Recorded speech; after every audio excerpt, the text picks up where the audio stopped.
Bem-vindos mais uma vez. Hoje pela manhã eu produzi um vídeo, no canal do Queruvim, Queruvim com V, tá bem? No YouTube, intitulado Mais Esclarecimentos sobre Deus. Após eu fazer esse vídeo, uma pessoa chamada Cleide disse: Queruvim, eu quero te fazer uma pergunta, não é com má intenção. Ela disse: eu quero saber por que tiraram tantos versículos, muitos versículos da tradução do Novo Mundo. Bom, visto que eu trabalho com a tradução de textos e também ensinando os idiomas hebraico, o aramaico para leitura, copta para leitura e também grego koiné e o grego clássico, inclusive a Bíblia foi originalmente escrita em grego koiné, a língua oficial do Império Romano, o idioma internacional daquele período de tempo, 2000 anos atrás. Então eu ajudo pessoas e também tiro essas dúvidas, porque é a área que não envolve religião, mas é manuscritologia, textos da Bíblia, Bom, se você quiser saber se uma Bíblia traduz bem, se ela é coerente, é só você recorrer a textos padrões. O que são textos padrões? Então, são textos onde pesquisadores respeitados fizeram uma coletânea e fizeram ali a consulta a vários manuscritos, um aparato textual, e aí eles fizeram um texto padrão, um texto gema.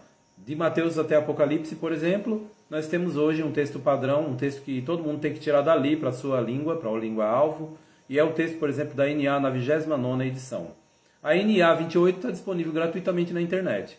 A NA é N de Nestle e A de Aland. Eram dois eruditos, Nestle e Aland. É o Eberhard Nestle e o Kurt Aland. Eles produziram um texto que você lê em grego de Mateus até Apocalipse, o que é um resumo, uma gema, é unânime, que ali é o texto que deve ser usado como base para se traduzir a Bíblia para os outros idiomas.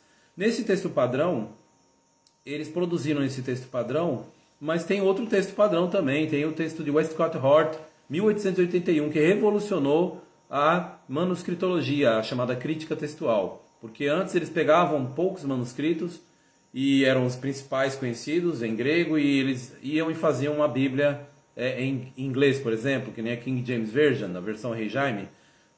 E eles usavam textos antigos, respeitados, mas não era um trabalho de garimpagem, como é o caso dos textos que agora nós temos da NA, na sua 29ª edição, e o texto de Westcott Hort, entre outros, que agora faz parte da crítica textual moderna. Então, quando você pega esses textos padrões, eles vão ser baseados no que há de melhor em textos bíblicos, tá bem? Então, dentre os 6.000 manuscritos em grego do Novo Testamento que existem ao redor do mundo, então eles fazem um texto gema, E ali, quais são esses manuscritos que eles usam como testemunhas textuais, valorosas, de grande valor?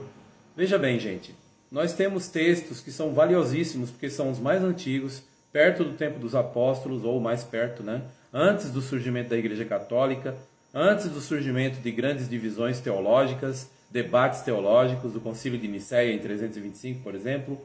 Então, antes nós temos alguns textos, e naquela época, por exemplo, textos como o texto do Códice Sinaítico, O texto do Códice Sinaítico, ele traz uma leitura muito antiga, é considerado um texto alexandrino, peso pesado, categoria 1, tá bem? Então é como se fosse no box, não tem o peso pesado, peso leve, peso pena. Então o peso pesado em manuscritos, nós temos os 4 grandes unciais.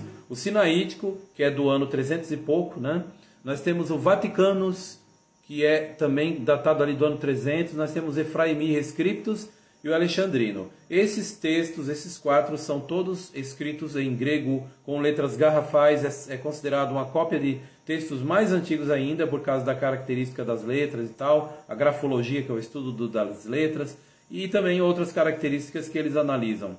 Esses textos, todos eles fizeram uma gema, que é a NA na 29ª edição, e olha, gente, para surpresa de todos, nesses textos antiquíssimos e também nessa gema produzida, o texto da NA, você não vai encontrar os textos que são mencionados em muitas Bíblias, eles não existem nesses textos mais antigos. A tradução da Bíblia do Novo Mundo, das Testemunhas de Jeová, eles removeram esses textos de uma vez e agora apagaram geral como lixo que não faz parte das Escrituras. Eles dizem, não, isso aqui não é inspirado, portanto não serve mais.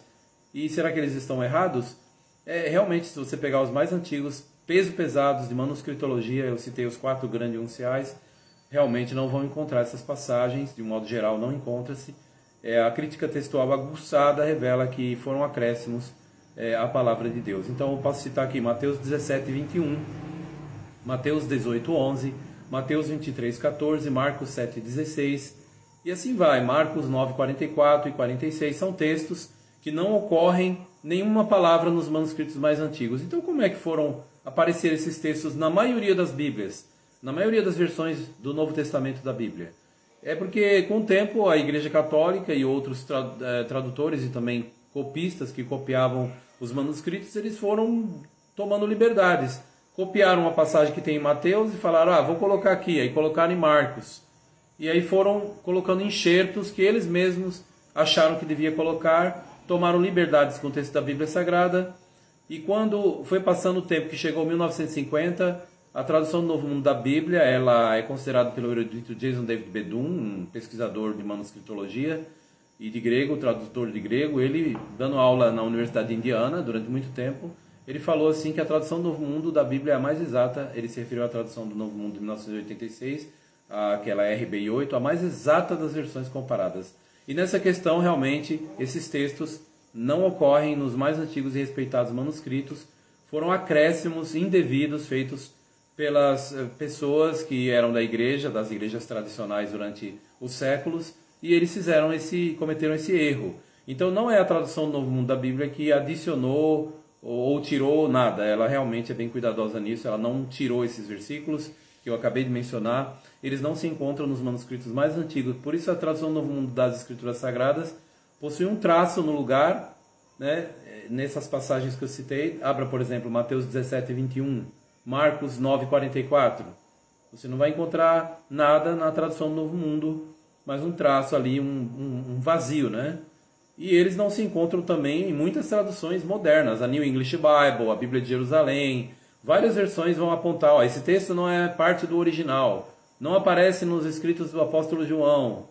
E até mesmo Bruce Metzger, considerado um dos maiores pesquisadores de manuscritos do século passado, né, século XX, ele falando sobre o comentário textual do grego do Novo Testamento, ele fala que vários versículos, por exemplo, os 12 últimos versículos de Marcos 16, ele diz que não são canônicos, né? Ele diz que não era parte do texto original da Bíblia. Olha só, então é necessário a pessoa, antes de criticar uma religião ou uma versão da Bíblia, fazer uma pesquisa básica, né?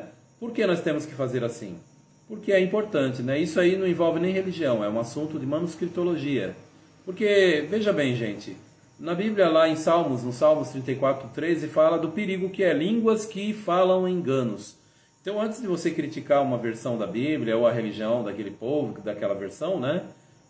Tome cuidado para não estar repetindo enganos, né? Por exemplo, Provérbios 14:15 diz que o inexperiente põe fé em tudo que se fala. Ele ouviu, ele vai repetindo, igual papagaio, né? Qualquer inexperiente põe fé em cada palavra, mas a pessoa inteligente sabe, ela vai analisar. Provérbios 14:15 mostra isso. Então fica um aviso, né? A pergunta é por que a tradução do Novo Mundo não contém alguns versículos que aparecem em outras versões da Bíblia, a maioria das versões da Bíblia. Se você pegar Bíblias de estudo, elas vão notificar na nota que esses versículos não são canônicos, não são inspirados por Deus, né? Segundo muitas versões da Bíblia, tá bem?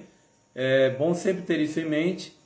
Você vai encontrar essas Bíblias que eu falei, a Bíblia de Estudo Vida, a New English Bible, a Bíblia de Jerusalém, a NVI, a Nova Versão Internacional. Elas vão sempre anotar e mostrar, esses textos não são parte da Bíblia Sagrada. São dúvidas que as pessoas têm e sempre é bom pesquisar, né? Um dos textos é 1 João 5:20, um texto que fala do Pai, o Espírito Santo, o Verbo e o Pai, o Verbo e o Espírito Santo, e esses três são um. Essa frase não ocorre nos textos que eu acabei de falar, categoria 1, pesos pesados da manuscritologia, né?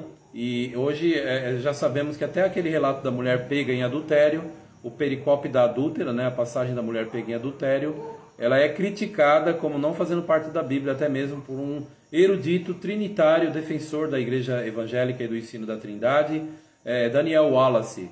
Ele fala que é a minha passagem predileta que não está na Bíblia. O relato da mulher pega em adultério ali, né, do capítulo 7, né, versículo 53, até o capítulo 8, versículo 11 do Evangelho segundo João. É uma ideia ali, uma história bonita, inspiradora, mas que não é parte das Escrituras Sagradas. Foi removido como se não existisse e nunca é mencionado nos locais de reunião das Testemunhas de Jeová. Então é uma matéria interessante isso, que envolve manuscritos